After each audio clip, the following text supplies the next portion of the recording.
Dieu, l'Esprit éternel part activement à la création, à l'incarnation et à la rédemption, aux côtés du Père et du Fils.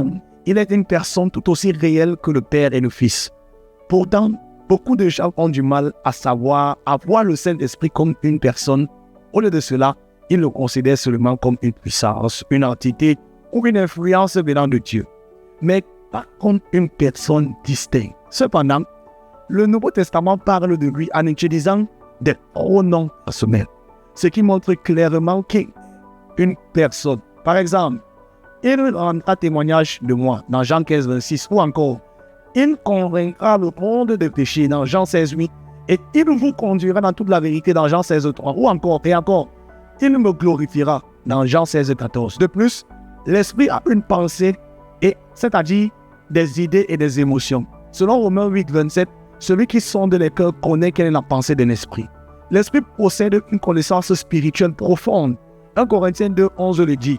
Lequel des hommes en effet connaît les choses de l'homme, si ce n'est l'esprit de l'homme qui est en lui. De même, personne ne connaît les choses de Dieu, si ce n'est l'esprit de Dieu. Ainsi, l'esprit de Dieu n'est pas une simple puissance ou énergie. Il est une personne distincte de la divinité.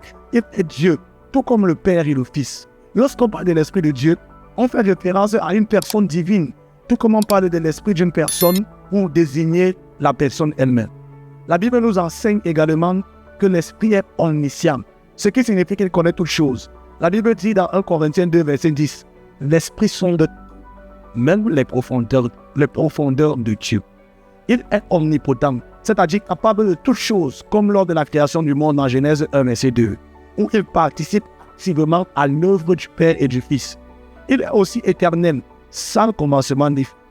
Par l'Esprit éternel, il s'est offert lui-même, Hébreux 9, verset 14. Enfin, l'Esprit est omniprésent, comme l'indique le psaume 139, verset 7 à 8.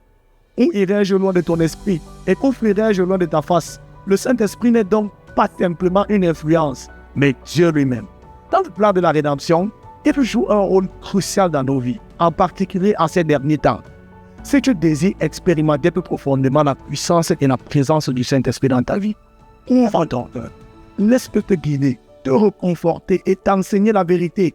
Cherche une relation personnelle avec le Saint-Esprit, car il est Dieu parmi nous, agissant dans nos vies chaque jour.